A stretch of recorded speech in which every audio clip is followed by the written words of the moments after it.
대한민국 노인복지인 여러분 안녕하십니까? 노인복지의 시사성 뉴스를 전해드리는 강세호TV의 강소호입니다. 오랜만에 얼굴을 유튜브에 나타냈죠.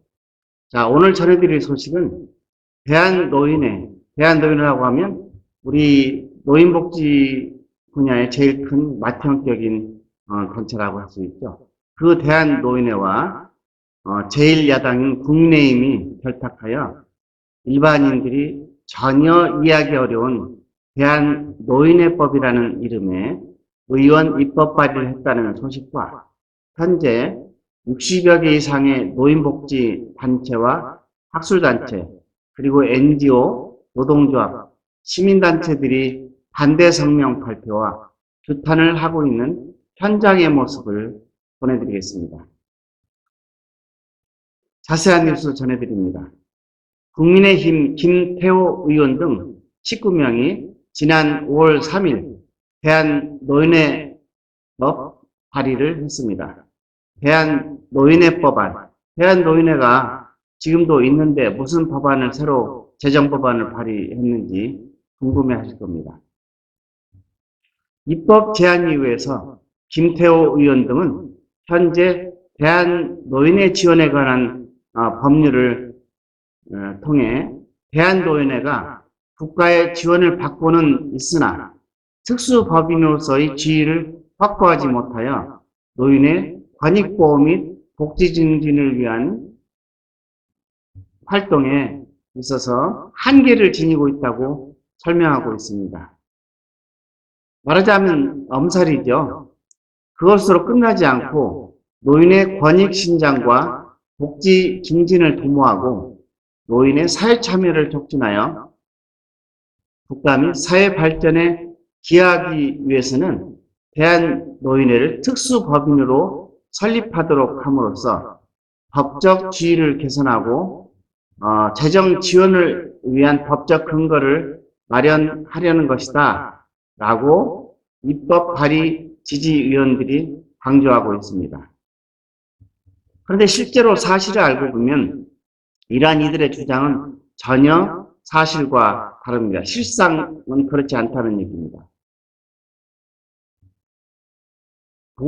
실제로 한번 내용을 보도록 하죠. 보건복지부는 산하단체로는 43개의 노인단체, 법인격 노인단체와 440개 비영리 사단법인, 그리고 2985개의 사회복지법인이 존재하는데 유독 대한노인회만이 2011년도 제정된 대한노인회 지원에 관한 법률에 의해서 기타 특수법인으로서 많은 재정적 지원과 각종 혜택을 독점적으로 누려왔으며 각 지자체의 대한노인회 지회 지원에 관한 조례를 통해서 지금도 각종 특혜 지원이 이루어지고 있다고 합니다. 또한 동법에 따라서 국가 또는 지방자치단체로부터 조직과 활동에 관하여 국유재산 또는 공유재산을 무상으로 사용하고 있으며 조세 감면 등 필요한 편의 제공과 운영에 필요한 비용의 전부 또는 일부를 보조받고 있는 것으로 밝혀졌습니다. 그들이 주장하는 특수법인은 이미 기타 특수법인으로 지정되어 있다는 거죠. 더욱 우리 일반 국민들이 놀랄만한 소식은 보건복지부 연간 노인단체 지원 예산 395억 중에서 391억, 즉 한 99%가 대한노인에 지원되는 예산으로 지금까지 특정 노인단체만을 지원한다는 점에서 형평성에 대한 논란과 예산 운영의 불투명성이 문제가 되어 왔습니다.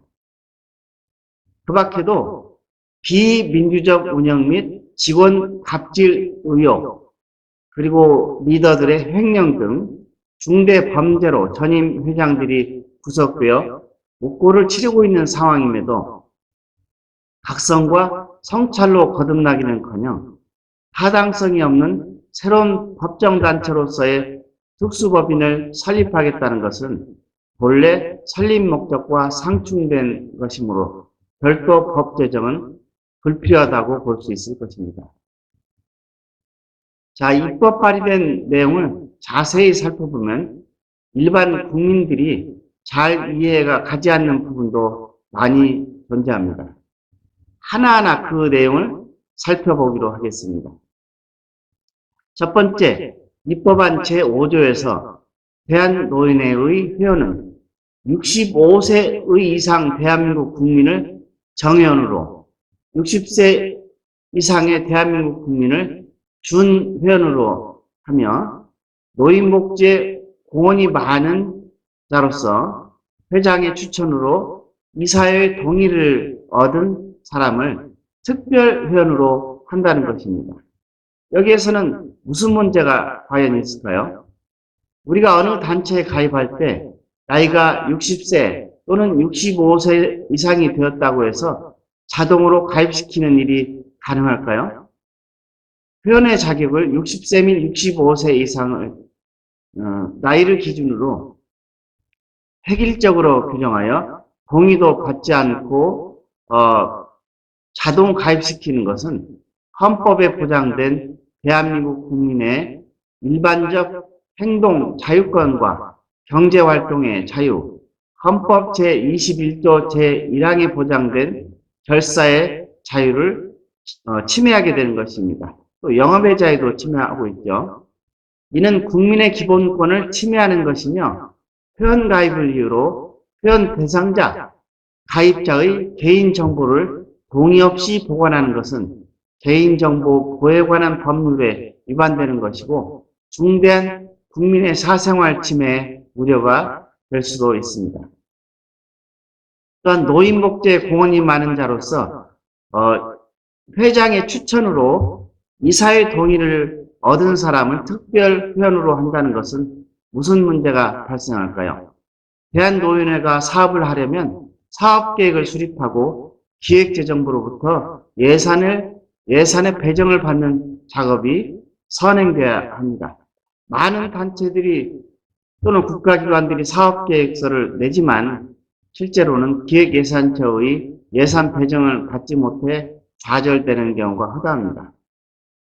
그래서 대한노인회의 친화적인 국회의원, 고위공무원, 검사, 판사 등 사회적 저명 인사들을 회원에 포함시켜 국회 입법활동을 지원하고 타당성이 부족한 사업 추진 등에서도 인위적으로 영향력을 행사할 수 있는 대외 활동 전략위원으로 악용될 가능성이 있다는 것입니다. 그래서 이러한 것들은 향후 개인 이익 충돌의 문제가 발생할 수 있게 됩니다. 대한노인회는 이를 위해 사선 출신의 전 더불어민주당 의원을 영입하여 본 입법 발의안 통과를 진두지휘하고 있는 것으로 알려졌습니다. 여러분, 그림이 그려지지 않습니까? 어떻게 생각하시는지요? 두 번째 주요 내용은 대한노인회의 각급 회장들에게는 예산의 범위에서 직무 수행에 따른 경비 등을 실비로 지급할 수 있다는 내용입니다. 더불어 제16조에는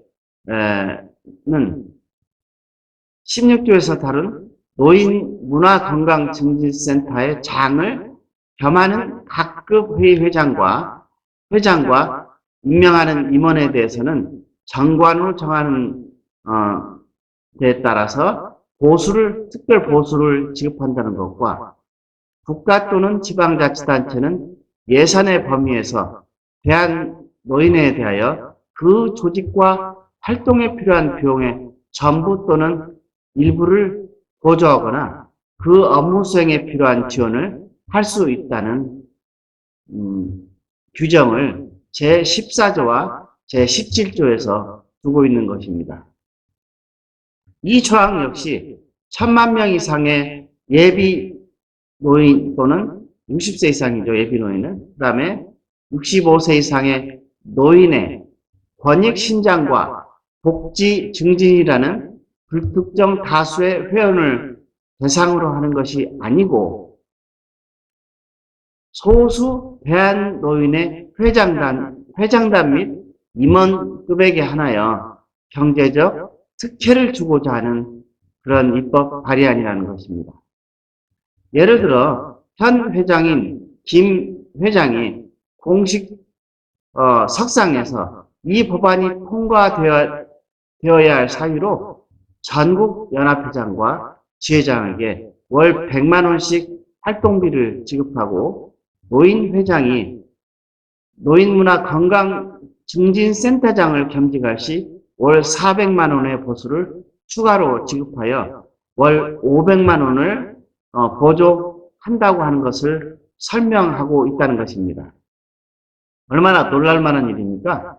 저도 나 67세인데 거기 회장이 되면 매달 500만 원씩 받고 평생을 편히 살 수 있겠습니다. 여러분 그렇지 않습니까? 공정성, 불평등의 문제가 여기서 생기는 겁니다. 입법의 취지와 세부 내용이 통상 사회 규범에 어긋나고 정치 사회적 특정 집단의 특정 집행부의 이익을 추구하는 것으로 받아들여지는 악법이라는 관점에서 노인단체나 시민단체, 일반적 국민의 그 저항이 일어나고 있는 것입니다. 세 번째는 노인의 체력 단련과 문화생활을 위하여 대한노인의 시도회 및 시군구회에 노인문화건강증진센터를 두도록 제16조에서 규정하고 있습니다. 노인문화건강증진센터 사업은 이미 종합노인복지원 등 많은 노인단체에서 수행하고 있는 서비스임에도 불구하고 대한노인회는 기타 법정단체인 특수법인을 설립함으로써 독점 사업화를 하고자 하는 의도가 담겨 있다는 합리적인 의심을 해볼 수도 있을 것입니다. 더구나 이를 전국 규모로 연 수조에 해당하는 국가 프로젝트를 성사시켜 예산을 배정하고 나면 이를 대한노인회와 관련 단체에 한해서 배정하게 함으로써 노인 복지 분야에서 독점적 권한을 강화하고 영향력을 행사하겠다는 것이죠. 그렇게 된다면 이미 국가를 위해 헌신적인 노력을 해온 다른 유사 노인단체를 괴멸시키려는 악의가 가득 찬 조항이라는 생각이 듭니다.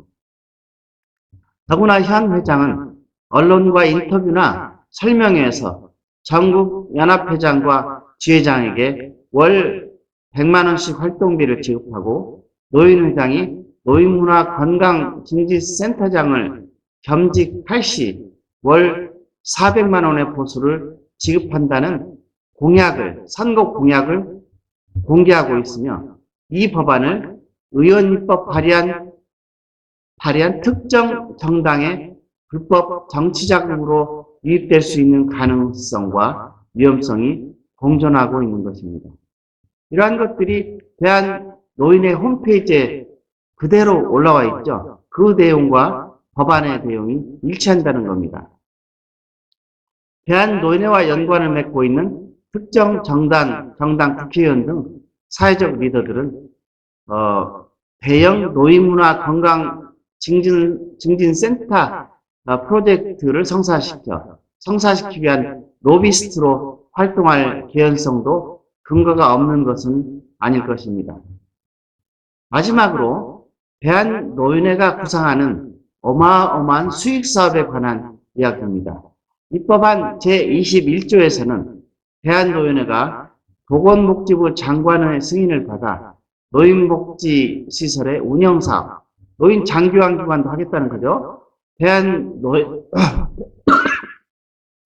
대한노인회에 관한 교육, 홍보 및 출판사업, 장의업, 상조, 관광업 및 추모사업, 조성 운영사업 등의 수익사업을 할 수 있도록 한다는 것입니다.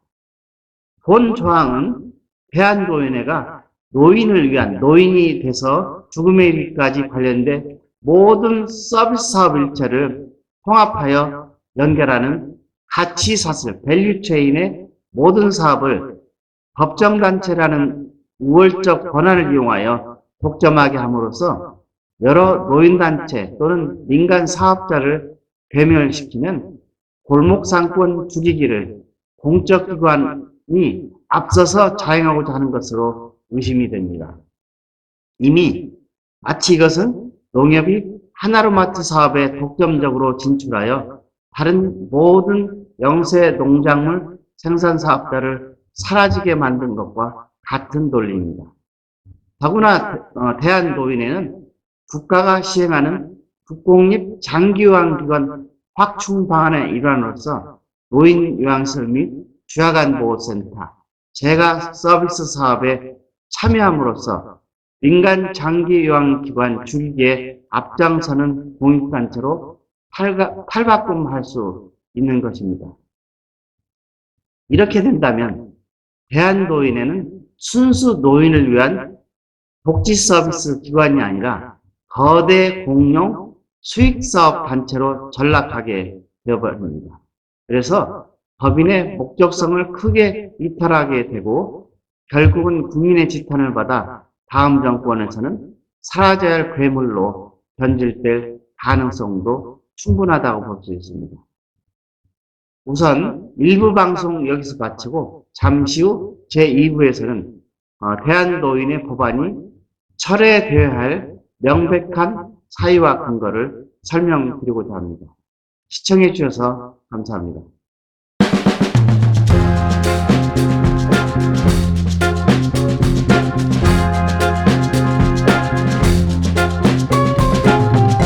노인복지인 여러분 안녕하십니까? 오늘 방송 제2부에서는 대한노인의 입법 발의안이 철회되어야 하는 결정적 근거에 대해서 말씀드리겠습니다. 근거의 초점은 투명성과 공정성의 문제라고 생각합니다. 첫 번째 이슈는 왜 대한노인회 회장의 선거 공약이 국민의힘 국회의원 19명에 의해서만 발의가 되었을까 하는 의혹입니다. 일반적으로 대부분의 의원들이 입법 발의를 할 때는 여당과 야당 의원들을 적절히 안배하여 공동 발의하여 선정하게 됩니다. 공동 발의자를 선정하게 됩니다. 우연의 일치일지는 모르지만 동입법발은 국민의힘 김태호 의원이 대표 발의하고 국민의힘 강기훈 의원, 곽상도 의원, 권명희 의원, 김형동 의원, 박대칠 의원, 서병수 의원, 서일준 의원, 안병길 의원, 윤명식 의원, 윤재옥 의원, 이영 의원, 그 다음에 이주환 의원, 정경희 의원, 정진석 의원, 조수진 의원, 홍석중 의원 등 16명과 무소속의 김병욱 의원과 무소속의 홍준표 의원 2명 등 총 19명으로 구성되어 있습니다. 이 구성의 특징은 보면은 무소속도 포함되어 있지만 전부 다 국민의힘과 연관된 의원들로 구성되고 이름만 들어도 알만한 야당의 의원들입니다. 국민의힘 의원으로만 구성된 측면을 살펴보면 대부분 60세 이상의 예비노인 또는 노인들이 국민의힘을 지지하는 비율이 높기 때문에 국민의힘이 노인 지지 세력을 확대하기 위한 전략으로 이루어진 것으로 많은 주의 전문가들이 유추 해석하고 있다는 것입니다. 결국 국민의힘과 대한노인회가 짬짬이 결탁을 해서 대한노인회의 향후 사업에 영향력을 행사하여 발생하는 콩고물이라도 대한노인회와 나누자는 전략도 있을 수 있고 대한노인회의 표현 확대 프로그램을 통해서 선거에서 두 마리 토끼를 잡자는 유권자 확보라는 두 마리 토끼를 잡자는 계산도 깔려있지 않을까 조심스럽게 의심을 해봅니다. 아직 법안이 통과된 것이 아니기 때문에 그걸 확정해서 말할 수 없고 그것이 현실로 나타나지 않았기 때문에 확정해서 말할 수 없지만 우리가 충분히 의심을 해보고 조사를 해볼 필요는 있다고 생각합니다. 두 번째 근거는 이번 입법 발의안의 내용이 현 대한노인의 김아무개 회장의 선거 공약사항과 100% 일치한다는 점입니다. 대한노인의 홈페이지에는 현 김아무개 회장의 인사말이 존재하는데 놀랍게도 그 인사말에 담긴 내용이 이번 입법 발의안의 내용과 1:1 100% 일치하고 있음을 확인할 수 있었습니다. 이는 대부분 국민의힘으로 구성된 입법 발의 의원들이 대한노인회라는 특정 사단법인 단체를 배후 지원하는 세력으로 작용하고 있다는 의혹이 지배적으로 일어날 수밖에 없을 것입니다. 여러분은 어떻게 생각하십니까? 전문적인 입법 상식이 부족한 일반 국민들이라도 대한민국 국회의 제2야당의 국회의원 19명이 어떻게 일개 사단법인 단체장의 선거 공약을 그대로 베껴서 의원 입법 발의를 하게 되었을까요? 저도 입법 발의에 관련돼서 이런저런 활동에 참여한 바가 있습니다. 이건 전무후무한 특별한 사안이라고 볼 수 있습니다. 힘이 없는 일반인들에게는 꿈에서도 다 불가능한 일이죠. 권력이 없는 사람은 그렇게 할 수 있습니까? 다시 공정성의 문제가 대두가 됩니다. 그러다 보니 국민의힘과 대한노인회가 어떤 배후 커넥션을 가지고 움직이고 있는지 의심이 드는 것은 자명한 일일 것입니다. 지금까지 상황을 고려해서 유추해보면 법안 통과 후 대한노인회 회원으로 자동 가입된 60세 이상 노인 또는 예비노인 1000만 명을 입법 발의한 의원들이 소속되어 있는 특정 정당의 유권자로서 세력화하기 위한 고도의 정치적 연관성이 상존할 수 있다는 합리적 의심이 일어나고 있는 것입니다. 이러한 이유로 역사와 전통과 사명에 빛나는 우리나라 60여 개의 노인복지 관련 단체, 학술단체, 시민단체 등이 법안을 반대하며 목숨을 걸고 대한노인회 법안 철회를 요구하고 있는 것입니다. 회장의 노역이 부른 대한노인회법 발의안 반드시 철회나 폐기돼야 할 것입니다. 이상 오늘 방송, 제2부방송 여기서 마칩니다. 시청해 주셔서 감사합니다. 대한노인회 법안 꼭 폐지 또는 폐기될 수 있도록 국민 여러분 많은 도움 바랍니다. 감사합니다.